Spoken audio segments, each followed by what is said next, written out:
Hello, happy Wednesday. I'm really excited to be back doing some Power Up Live conversations. Took a little hiatus because of the holidays and then just getting back on track with January. But I'm excited to start having some conversations with fellow colleagues within the industry of advertising, marketing, and media.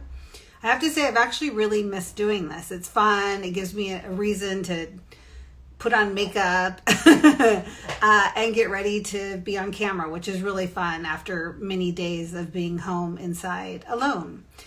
Which is why I'm excited today to talk a little bit about burnout. I think yesterday was Groundhog's Day. I don't know about you, but sometimes I feel like every day is exactly the same. And it's exhausting. So we want to talk a little bit about ways we can notice when burnout is happening, things that we can do, whether it's ourselves or maybe people we work with or our teams. And we want to also talk about, what can we do about it? How can we, change things up? So I'm excited today. Kelly Burke will be joining me. In fact, I see her joining right now. And we're going to talk a little bit about burnout. So we'll wait for a second. I can see that she waved, and here she comes.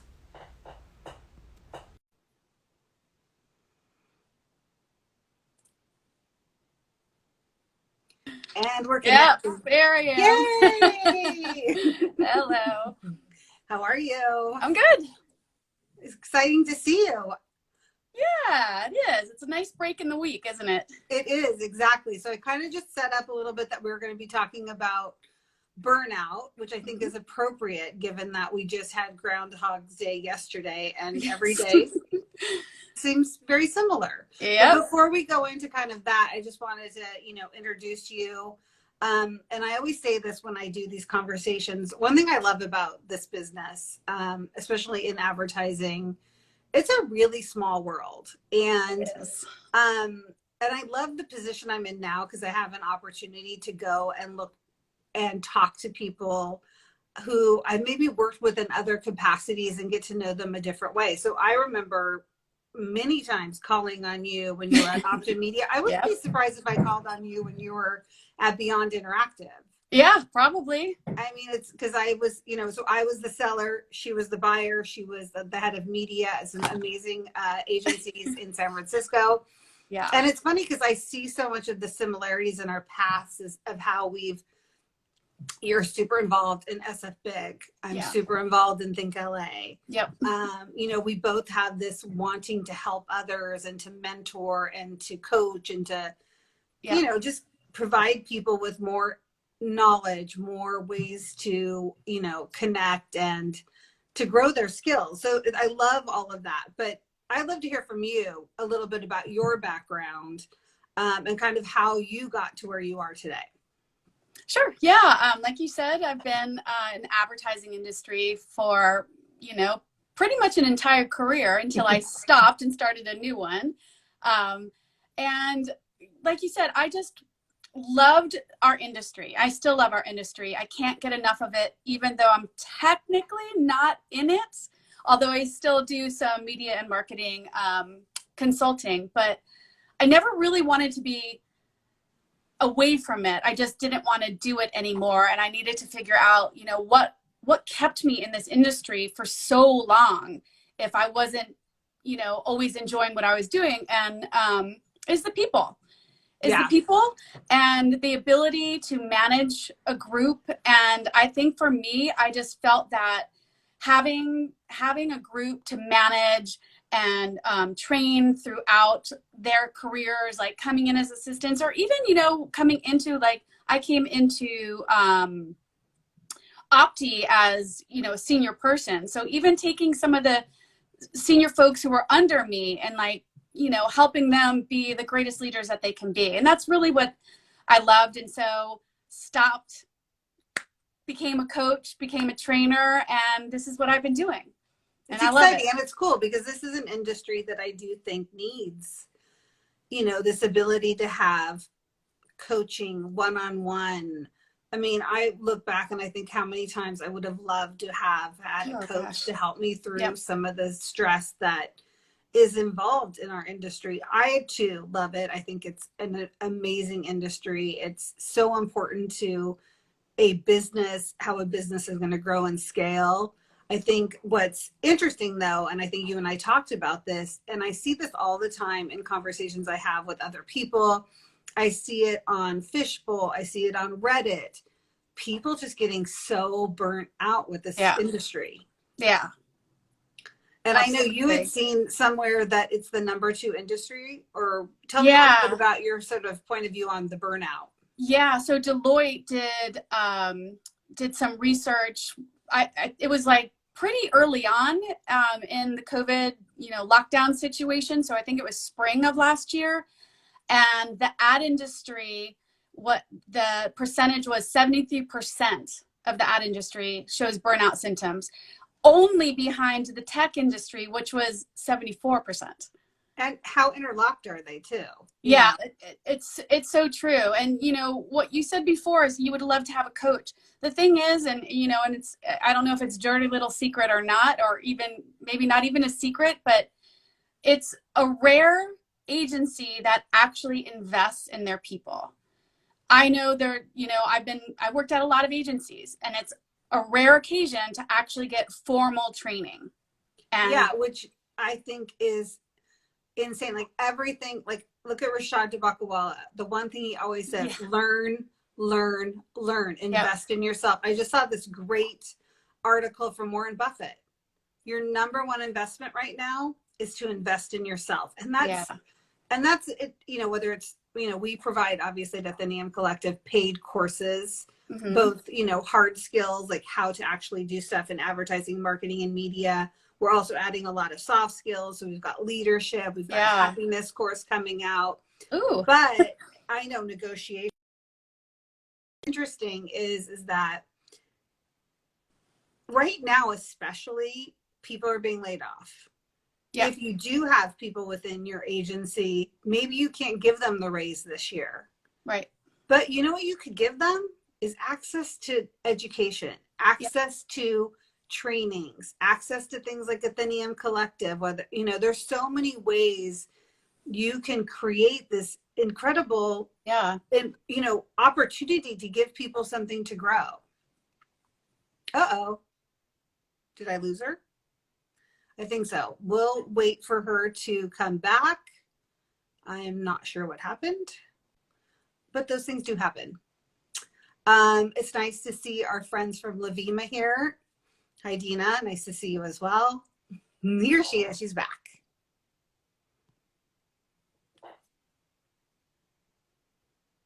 And so sorry. Lost you there for a minute. I got booted out. That's so weird. No, it's probably the Wi-Fi. I don't know. Yeah, I mean, all those kind of things happen. So anyway, we were talking about just in general the industry, and this need for training. Yeah, and it even if you are at a company that doesn't offer training, seek it out yourself. Even know yourself as a manager that you're just not the training type. That's okay too. Like ask someone else who is the training type, or just be honest about it. Even just that little piece of it is like, really helpful when it comes to learning. Absolutely. So when we talk about burnout, let's talk a little bit about how do you know that you're suffering from burnout, and how do you know if your team is suffering from burnout? Like, what are some signs that people would exhibit?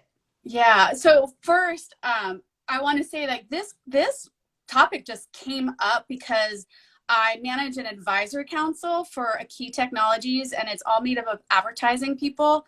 And when we started talking about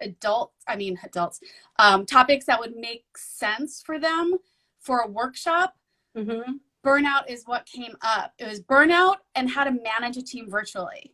Those were like those were the top two that it was just like, screaming for help. And, you know yourself, and when you start going down that path. But just being aware of it when it's happening and not chalking it up to, oh, I just worked late last night, or, whatever the circumstances, really, really start to know those symptoms. I mean, and it's as easy as a headache, your sleep patterns are off, muscle aches, stomach aches. For me, mine was always the dread that Sunday, the dread with Monday coming. And most people get it Sunday night before they go to bed. I used to wake up on Sunday morning and just feel like doom that Monday was a day away. I mean, that's a huge indicator that like you're just done. So that's huge. And there's different levels of it, obviously. But one of the things that is fascinating is that burnout stems, like when you get to the origins, burnout stems from something that happened that's good. And it's the bad behavior that happens after it that leads to burnout. So it could be you won a new account, you got promoted, your clients love the presentation that you did. All of these are really great things. How you then deal with that is what will dictate your burnout level. So you get a promotion, everybody takes this, puts it on themselves and says, I've got to show them that they made the right decision. And so you start working a little bit later, then a little bit later, start working weekends. You start putting work deliverables ahead of your friends and family. That's a huge one right there. Yeah, I could see that. And justifying it. Yeah. And we all tell ourselves, well, we have to. Like, there's no choice. And I can hear myself saying that. I don't have a choice. I know. It's like the expectations you have just get notched up a whole nother level. And the thing is, so much of those expectations are what we put on ourselves. It's like no one's saying for us to do that. We create this whole story in our head about all the ways that we have to do it. I remember managing people, and I could tell certain things, the cynicism, you'd see a lot of the negativity and cynicism would grow when you could see them being burned out. I could see that, even the deliverables, like it was, they weren't either as good or they weren't as often, or, and those were like little signs that was like, hey, something's not right here. How do we kind of dig in? And I think there's a difference between sort of burnout and just being tired versus being depressed, right? There's like a whole totally a range of what that looks like. Yeah. So that it's like succumbing to the burnout. That's the depression, and you've pretty much gone through like 6 different levels before you get, or 5 different levels before you get to just succumbing to it. Right. And it's like I said, it starts with the excitement, but then it's like pushing through. I got this. Let me just push through this, and then it goes on to these other levels. And, one thing is blame. Start looking out for blame. Are you starting to blame, even if it's your burnout, on mistakes you've made? If you've noticed anyone on your team, like starting to blame others or their lack of XYZ for the mistakes that they're making, pay attention to that.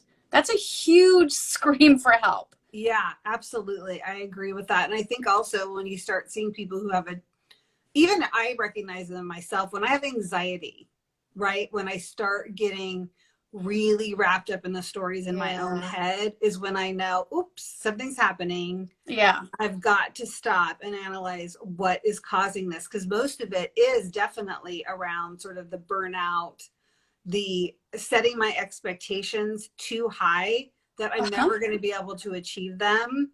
And it just, you keep spiraling around that. Yeah. It's funny because, the funny thing in all of this is I need to continually take my own advice. Sometimes I feel like a doctor who smokes, I'm telling everybody this is what they need to do for their own health. And then I catch myself, doing the burnout. And it's funny, the first workshop that we did of burnout, I did it with another coach, Karen Flynn, who was also part of the advertising industry. She lives in Vancouver. And as we were going through the workshop, and she said to everybody, well, let us show you how, let us show you what you're talking about. Kelly, and she asked me a question about burnout, and I was just like, oh, yeah, I have not been listening to my body. I have not been listening to myself. So it's a constant reminder, like, don't beat yourself up because you let yourself get there. I preach it every day, and I still find myself doing it very recently.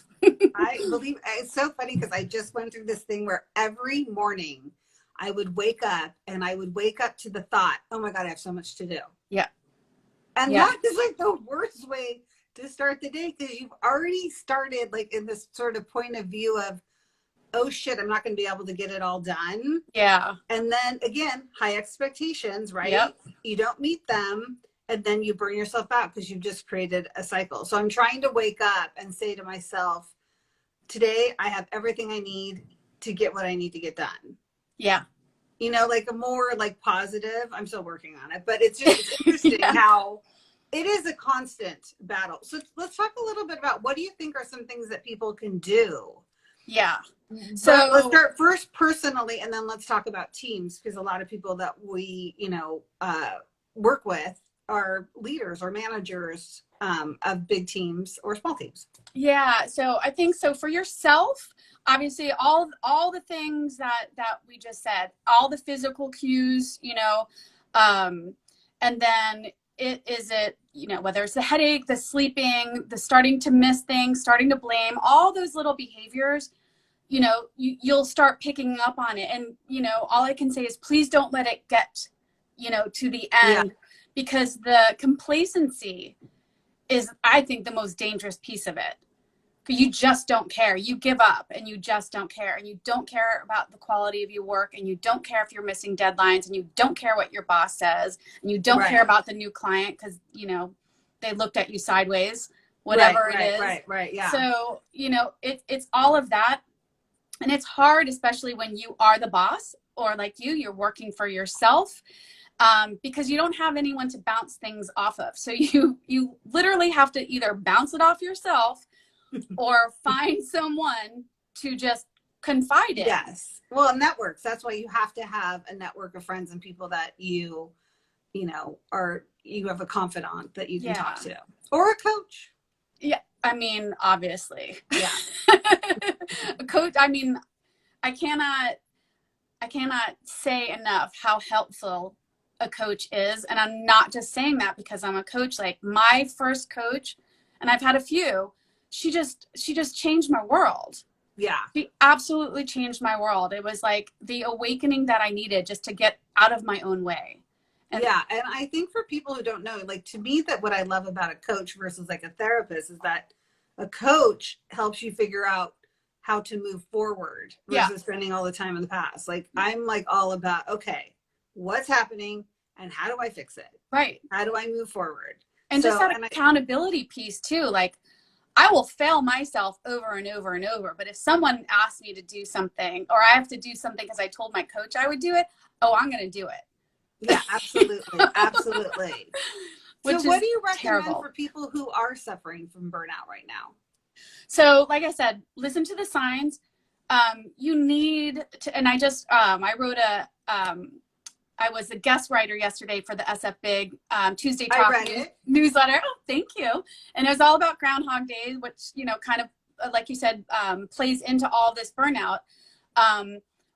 You have to take breaks. And by the way, we'll talk about the team, but you also have to lead by example. Yeah.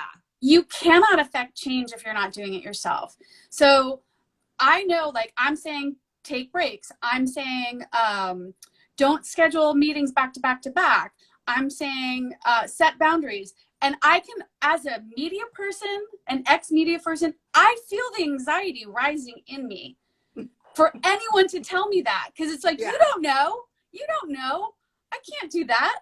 How do I not have back-to-back meetings? It is in your control. You just have to stand up and set those boundaries. So I don't know what it was like on the sales side, but for being at so many agencies, the thing is like I said, there's no there's no official training, but you're basically being trained by the person who just left that job. Yes. Yeah, or who manages you. Yeah. Right. So they probably and usually it's the person who just got promoted. So they're a level above you. And so if they've been taught to do some things certain ways, then that's how they're going to teach you. So in coaching, we call this a designed alliance. And it's before we even have a relationship, we talk about what this relationship is going to be. And I find it so important to do that in any work situation. Have the tough talk. Even if it's as simple as, I'm not a morning person. Just knowing that. And one of my old colleagues, and she knows who she is if she's listening, when we used to work together, when I first met her the first week, she said, I'm not a morning person. Right. And so give me time to get through my coffee. Don't be asking me stuff because, I'm not a morning person. Thank you. Yeah. Thank you for not making it.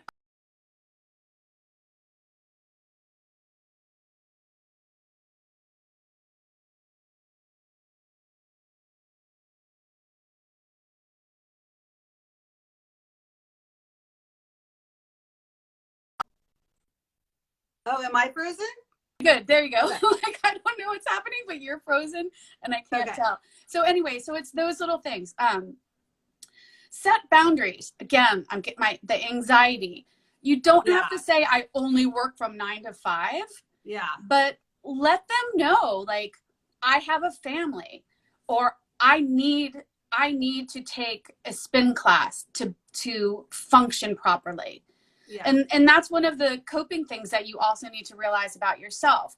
Are you someone who copes with stress on an emotional level, meaning like you need to talk it out with someone? Are you like a problem solver? So when you have stress, you need to like put a plan together. You need to figure it out and like get something in writing. Or are you a physical person? Do you need to go for a run? Knowing that about yourself. Absolutely. Hugely important. And then you have this discussion, and even if you've been in the same position for 5 years, it's a fun reset. Hey, exactly. We never really talked about how we work together, how we should work together. I'm going to tell you some things, like when things go sideways, here's how I'd like to have things resolved. Give me a day or two, whatever it is, whatever your thing is, but have that frank conversation. And be willing to do it. A lot of people are afraid to have those conversations, but it makes everyone's lives better when you do that. Like I think it's so funny because we just had this goal setting conversation with my team, and we were talking about, we all feel this yes. We, like we always want to say yes. Yeah. And we realize that we have to start learning to say no. Yeah. Like there is the power in the no, and figuring out what are those boundaries, what are those things that we have to do in order to keep ourselves being able to kind of move forward. And that sometimes is the no. Yeah. Like, I can't do this right now. Right. Or and figuring out on your schedule. I was talking to some friends who work at agencies who have finally just went in and blocked out some time, like even if it's a half an hour to go walk their dog, or you have to. Yeah, exactly. Or I want to have dinner with my family. And the thing is, now that people are working from home, there's no separation. Exactly. And that is the hardest thing for people to deal with. Yep. There's no separation. And there's this, with COVID and working from home, there's this lack of control. Like it's this feeling like nothing really is in your control. You don't really know what's going on with your company unless you're, in senior leadership. You don't know if you're going to have a job. This is like a really, really difficult time for anybody. And just that unknown adds to all of it. Yeah, because you don't have the walking down the hall and, hearing people talking or overhearing things that are going on. So God knows what stories you can make up in your own head. Right. And that's why you need to have those check-ins with people. If you start noticing something like, oh, Lisa was kind of short with me today. That's weird. That's not usually her demeanor. Don't chalk that up. Yeah. Address that. Like, that's on you. That's on you. Even if it's like, you're an assistant planner and your supervisor like changes, like help dig into that, figure it out. And the lead by example thing is so important, because if you're like, I remember I used to always say to my team, or for the most part, get out of here. The work's going to be here tomorrow, as I hunkered down. Yeah, that's not good. Yeah. So yeah, it's not good. And then I've had so many, planners like come into my office crying because they had so much work and they've told themselves that every single thing that's on their plate is priority. Yeah. And that's what's going to happen if you don't talk to anybody else. So I was like, what can I pull off your plate, And they think it's nothing. No, you don't have to do that right now. Yeah. No, get that out of there. What's that? Oh, that can be, So it's that the conversation is so big. I can't beat, this horse dead enough. It's really important to have these conversations. And I love how you just mentioned that it's on both sides. So like, if I'm working in a team environment, whether it's a teammate, whether it's my boss, and as a manager, noticing it amongst the team, I think is so important, because I think so much of the problems that we have is the expectations we put on ourselves, and then the stories we make up about the encounters we have with other people. Yeah. Like if I had known that early on in my career, I know, I would have been totally, I could think of so many times that I've stressed over things that were just the way it was my own thinking about something that happened. Yeah. And creating the stories around, what does that mean? What does it mean about me? What does it mean about them? What does it mean about the work I'm doing? When all I had to do was ask. Yeah. You said this, I took it as this or whatever. Like those kind of conversations, we can have. But I think for me, when I was, starting out, I didn't feel like I could ask that. For whatever reason, I felt like the hierarchy of working in a corporation and a big company, I didn't feel that, at first. Eventually I got to the place where, we had a lot of very frank conversations at many companies. And I think it really depended on the corporate environment as well. So as leaders, as managers, we have to be the ones to create the environment where people feel safe. Yeah. Having conversations about, especially when those things start happening that you can tell are going to spin into that burnout that you mentioned, where you just give up. Well, and it's funny. I'm sure you've heard this at some point.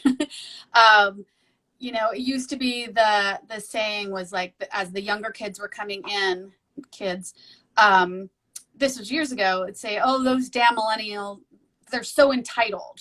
Yes. And you keep saying that out loud, and you're just making this blanket statement about people in a certain age range. Right. And you're saying it out loud, and you're having every other person hear it. And maybe they're just doing what I'm telling them to do. Maybe they're just setting the bar where it should be set. Maybe they're being honest about what their personal life means to them. Yeah. At work, It's and I think that's how you define entitlement. Like, we're talking about boundaries. We're talking about, again, everyone's individual, so it's hard to talk about. Right. Yes, it's hard to. But you're right. Like, again, it's the word. The word entitlement sounds like I deserve all of this. Yeah. Without having to do anything. But truthfully, what it really for them is, it's about, I am a whole person and I have things that I want in balance. Right. How nice. And I don't want to give all of myself to just this job, right?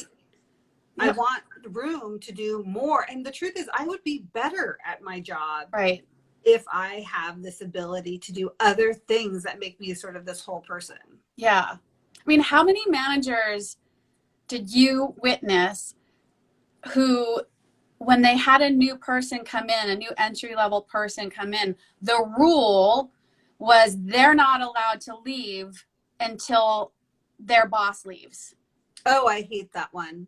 And it was like, and it just goes on, generations of generations. Oh, it's the worst. Yes, exactly. Why? So you'd be sitting there, Why? you know, maybe you finished everything, but you'd have to sit there until the boss left. Or what I always did not like was the weekend. Yeah. When, you know, you had the boss who was blowing you up all weekend long. Yeah. Boundaries. And it's so funny. It used to bug me. Now it's interesting as having my own business. I love to work on the weekends now. Yeah, me too. It's weird. It's funny. I would have never said that before, but nope. I feel like I have time to think. It's like I get to do things that I enjoy it. I think it's fun. Yeah. But I'm not telling anyone else to do the same thing. Right. It's just my personal time. So it's things I do for me that affect my business, but don't necessarily affect other people around me. Right. Yeah. I mean, and that's the key. And starting these bad behaviors so young is awful. And it has to, you know, there has to be a stop to it at some point. And it takes, you know, people like me, hopefully, and you, hopefully, to start raising awareness around this and stop. Like, it's not going to continue to be the fun industry that we were. I mean, as much as we're complaining about some things, it's a lovely, lovely industry. And it's fun and it's interesting and it keeps you on your toes. And it's creative and it's innovative. And yeah, I totally agree. And I think it's one of the things that I was just thinking about that is interesting is that I remember when there was the rule where you could never leave the office. You had to be in your desk, right? Ugh. Which I think is especially for a salesperson, it drove me crazy. I'm like, as a salesperson. I definitely work for companies where unless you were out at a sales call, you needed to be at your desk. And I just thought that was, I mean, it was just, and I know a lot of people feel the same way that they, you know, whatever part of there is that idea that you have to be in your desk to prove you're working, which I think is crazy. But the good news is that now that we've moved to this remote working, people now have gotten over this and realize work and productivity can happen even when you're not sitting at your desk. Right. The next phase will be work and productivity can happen even if it's not between 9 and 5. Yeah. And if I prefer, like, I'm not a morning person, maybe I start at 11 or I do my best work at midnight. Right. You know, like that whole time thing has got to go away. Yeah. You know, I get it if you need to connect with people during a certain time. Right. When there's certain meetings, sure. Yeah, but if you're creating a strategy deck or you're writing a blog or you're doing something that's from your brain to something, you should be able to do that whenever you want. I agree. As long as you hit the deadline. Yeah, exactly. You know what I mean? So that's still there. But so I feel like we're moving through this progress. And I really do think that eventually we're going to see more and more of that change. Well, let's think about the fact that the millennials will soon be the bosses. Yes. Imagine what that's going to be like. Yeah. I mean, and they already are. That. Yeah, if they're not already. I mean, right. And many of them are. And yeah, you can only hope that they've held on to, you know, their values when they came in and somehow fought their way through with staying true to those values and what's important to them. Absolutely. And so that's why, I mean, I'm actually kind of optimistic. Like, I'm always optimistic, but I'm really optimistic that how we work is going to change. Yeah. And you know, while I do miss the face-to-face, I think we've all learned that we can do so much more virtually. Yeah. However, I still miss the face-to-face. I don't know what it is. The face-to-face needs to come back. Yeah. Because one of the things that's leading to this, you know, special brand of burnout is that lack of being social. Because, you know, while this is okay, you don't get all the cues. And you have different screens on still. And you're not fully listening. You're not listening with everything. You know, you're just hearing the words that you want to hear. And then you're kind of making up the rest of it as you go, because you've got all these other things going on in front of you. So that face-to-face is still huge. And one of the things I said in the newsletter yesterday is go out for a walk, you know, see if one of your salespeople lives around somewhere where you live, and go for a socially distant walk with them. Like, you'll get so much more out of that. Not only will you get more, I mean, just imagine the creativity that comes from movement. Yes, I know. I mean, that's what's so fun about it, is that you're right. Like, it doesn't have to be the traditional. I certainly can't wait, though, to go out to like a lunch again. Yeah. Oh, gosh, I know. But I've been doing the walks and they've been fun. That's awesome. Because they're like little brainstorm sessions. It's true. That's really a good idea. I'm doing a bar class tomorrow with some coworkers. Oh, I think that'll be fun. That'll be fun. Those are the things that you need to do. Yes. Yeah, exactly. I will tell you, it's funny. I look back now and I think, I loved going out and I loved working at co-working spaces, and I never thought I would be in my house all day long, and some days never leave. Yeah. And it's funny because now I think back and I think, how did I ever leave my house? Because like I would have to be in the car to go do, like, there's not enough time in the day sometimes. Isn't that funny? Think about that. Yeah. It's I don't know so how we did it. How you can but I know that once it happens, which I hopefully is very soon, new habits will form and we'll get back into the groove of things. Yeah. Let's all hope. Yeah, exactly. Exactly. So, I mean, it's already like 12:36. I was thinking I would love to follow up, and maybe we could take what you wrote in the SF Big and turn it into a blog post. Sure. Yeah, and then we could put it on Athenaeum Collective and maybe share kind of more about our conversation and just some things that people can do. Love to. Yeah, there's so much more. There's so much more to it. So we can share. So, people are watching this, they can go to athenaeumcollective.com. We have a Power Up blog, and we'll have a whole thing on burnout there with some more suggestions. Yeah. Love to. I love it. Well, I just want to thank you so much for joining me today. Lisa. I'm excited. For those people interested in sales in particular, Kelly and I are working on a course to help people power up their sales skills, especially if you're in the media world and you're, trying to figure out how to work better with agencies. We want to take a look at that. We have a great survey if people are interested in taking that. Just join the Athenaeum Collective subscriber list and we can send you the survey. So awesome. Thank you. All right. Have a great afternoon. You too. Talk to you later. Take care. Bye. Bye.